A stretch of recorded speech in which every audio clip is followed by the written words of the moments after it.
I have been covering some of the best ETFs for maximizing dividend income, and majority of these ETFs use a similar strategy, which is selling call options on their underlying holdings to generate premium income, which is then distributed to investors as a dividend yield. Now, a lot of these ETFs are either selling call options on the S&P 500 or the NASDAQ 100, but there are some ETFs that have taken an entirely new approach to the covered call strategy, and instead of selling call options on a broad index like JEPQ, they are selling call options on individual stocks. And there's one company in particular that has been gaining a lot of attention and has been pumping out new ETFs almost every month that sell call options on specific stocks. But there's one ETF they recently released that has been able to accumulate almost $800 million of assets under management that provides a monster dividend yield of 46%, and most importantly, is diversified to 30 different individual holdings. This is the one ETF from YMAX that is not concentrated to one individual stock, and I was actually pretty happy to see this. But unfortunately, there are some major issues with the ETF that every investor needs to be aware of.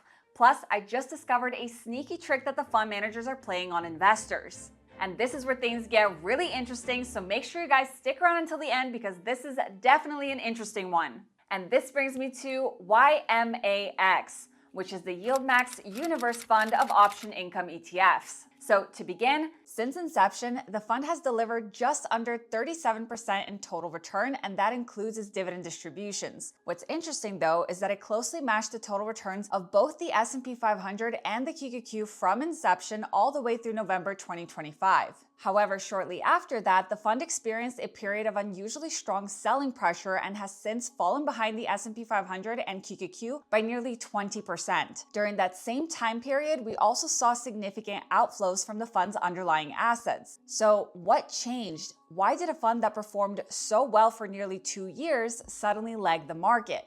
It all comes down to the fund's strategy. And this is something I warned about nearly a year ago, and I'll break it down in just a moment. Now, when you look at the price return of the ETF, which excludes its dividend distributions, you see that the fund has lost around 50% in net asset value. And this simply represents the value of your portfolio. Now, almost every one of their ETFs suffers heavy NAV depletion, and that is because they're distributing such a huge dividend yield that it ends up eating into the fund's NAV. But in order to avoid this NAV erosion, all you have to do is take a chunk of that dividend income and reinvest it back into the fund so that your price return stays as flat and consistent as possible. Now, I'm not going to get into the tax implications of this because that also heavily eats into your total returns. I will leave that for another video. But there's a series of issues with the ETF, and the most glaring one starts with its holdings. Now, I will discuss how the ETF generates its insane dividend yield and the option strategy it uses in just a little bit. So when you look at YMAX's holding breakdown, you notice that the fund holds 30 individual holdings, where 28 are ETFs and the other 2 are treasury bonds and cash. And these are all the ETFs that YieldMax has created. So they simply decided to bunch everything together to create another ETF. Now, I have to admit they're pretty smart for doing this because they're basically creating another avenue of income for themselves without doing anything. I want you guys to pay close attention to the expense ratio of the fund. You'll notice that it is extremely high at 1.28%. But of course, with a dividend yield of almost 50%, this is practically negligible. And also remember that the total returns that you see already includes the fund's expense ratio. But when you look at each one of these ETFs, 26 out of 28 have an expense ratio of either 0.99% or 1.01%. If you held all of these individual ETFs at an equal weight, which is what YMAX is doing, then the expense ratio shouldn't be more than 1.009%. Or let's just round that up to 1.01%. So that means that they are collecting an extra chunk of cash every year for essentially doing nothing but holding on to the ETFs that they've already created. They're not implementing an option strategy for this fund because it's all happening within each one of the ETFs it's holding. All right, now let's move on to the fund's strategy. You see, the main reason I don't like YieldMax funds is because their option strategy is implemented on individual stocks. They're using synthetic long positions and then selling covered calls against that to generate their total returns and the extreme dividend. And all this means is that they are creating a position that replicates the price movement of owning an individual stock using options, and then they are selling calls against it. So it's kind of like a regular covered call strategy, but I'll explain why they use synthetic positions in just a second. Now, when I break down ETFs and market flows, I always start with index futures. This is where institutions hedge, position around macro events, and price in expectations long before ETF volume picks up. Futures typically set the directional bias, and ETFs react later in the cash session. If you've ever wanted to see how that side of the market works, Plus 500's futures platform makes it surprisingly accessible. I tried their free demo, and it's a simple way to see real-time futures pricing and practice using built-in risk tools like stop loss and take profit before trading with real capital. Now, for active traders, Plus 500 offers access to S&P 500, NASDAQ, Bitcoin futures, metal, energy, forex, and more, all in one streamlined platform. They are also CFTC and NFA regulated in the US, which adds a layer of confidence and transparency. And for new users, there's a $60 bonus when you open an account and make an initial deposit of at least $300. You can start with the demo or use my link in the description or comment section down below to open an account. Thank you to Plus 500 for sponsoring today's video.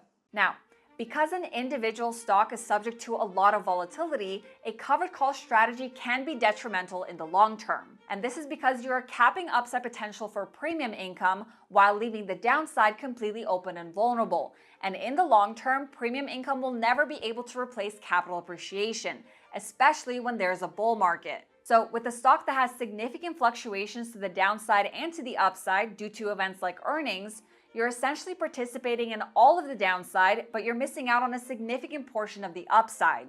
And you can see that right here with one of their most popular ETFs, TSLY, which is a covered call option strategy on Tesla stock. You can clearly see that TSLY is participating in almost the entire drop of Tesla stock, but the moment Tesla skyrocketed in value, TSLY was only able to participate in a fraction of the upside. And this leads to heavy underperformance. Now, the downside is slightly cushioned by the intense dividend income, but cushioning 5% of the downside while missing out on 30% of the upside doesn't make sense. So, in my opinion, it is much better to just own the stock itself. Covered call strategies work best on a diverse set of stocks like the S&P 500 or the NASDAQ 100 because you don't tend to see heavy price fluctuations. So instead of 10 to 15% price swings, you're getting 1 to 3% price swings. So capping that level of growth won't lead to extreme underperformance, and you're able to participate in majority of the gains, while the option income is cushioning volatility by a lot.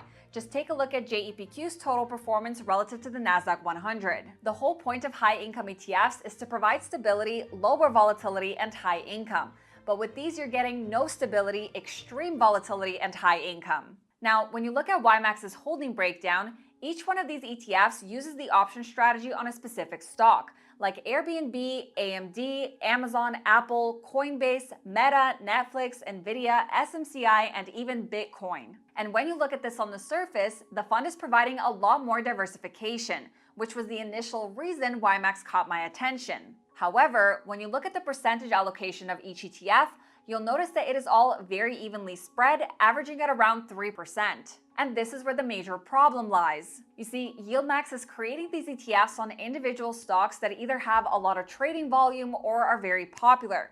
Or maybe there are other reasons that I'm not aware of. And there are so many stocks here that are performing extremely poorly. I mean, you have stocks like SMCI, which have tanked 75%, or stocks like Moderna, which have plummeted 60% in the last year, dropping almost every single day because of poor earnings results and dropping vaccine sales. So there are quite a few stocks here that I'm pretty sure most individual investors wouldn't want exposure to. It doesn't matter that it's diversified. As an income investor, you want strategic allocation with exposure to strong, high-quality stocks with growing revenue and earnings or steady dividend growth. But of course, you may argue that the S&P 500 also holds on to a lot of these stocks. But remember that the S&P 500 is market cap weighted, so majority of what you're holding on to is big tech that have extremely powerful earnings growth and are leading the markets. So stocks like Moderna only make up 0.02% of the S&P 500, or SMCI, which only makes up 0.11%. But in YMAX, these stocks make up over 3% of the portfolio. So not only are you getting exposure to extremely poor performing stocks,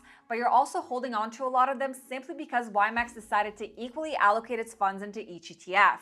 I mean, you're also getting exposure to Bitcoin through the ETF IBIT. It's important to note that this is an asset that undergoes extreme volatility. And for investors that want to prioritize income generation, The last thing you want is to have exposure to extremely poor performing or extremely volatile stocks. That is why it is so important to understand what you're investing in, what strategies are being used, and how much of your money is being allocated into stocks that you probably don't want exposure to in the first place. Now, going back to the fund's option strategy, they use this option strategy on each one of these stocks, and it can be broken down into two components: a synthetic long position and a covered call. The synthetic long position is made up of a call option and a put option that are purchased at the same strike price, typically at the money. And at the money simply refers to the current trading price of the stock. So you buy a call option at the money and you sell a put option at the money, and these two together replicate the price movement of the underlying stock. And then they move to the second component, which is the covered call, and that is where they sell a call option that is around 5 to 15% out of the money to generate the premium income that is distributed as a dividend yield. And you can see these three different option contracts in the holding breakdown of the YMAX ETFs. Now, the reason the fund is using a synthetic long position is because it is a lot cheaper than buying actual shares of stock. You're still getting exposure to the stock as if you bought shares, but you're saving a significant amount of money, which is then put towards selling more call options, which can generate more premium income. But overall, investors need to be very careful when choosing ETFs and not be fooled by the dividend yield alone. And in my honest opinion, you are much better off buying shares of individual stocks. And that is all for this one. If you haven't yet, make sure you subscribe to my channel and hit that thumbs up button for the YouTube algorithm. Thank you guys so much for watching, and I will see you in my next one. Bye! This video is for educational and entertainment purposes only and is not financial, investment, tax, or legal advice. Discussions of ETFs, investing strategies, market updates, or specific funds are general, not tailored to your financial situation, and should not be relied upon for decision making. Investing involves significant risks, including total loss of principal, and past performance does not guarantee future results. I am not a registered financial advisor. My content reflects personal research and publicly available information. I may earn affiliate commissions from mentioned products or links disclosed per FTC guidelines, but these do not influence my opinions. Always consult a licensed financial professional and verify information independently. By watching this, you agree I am not liable for any losses or consequences from your actions. International viewers should consult local regulations.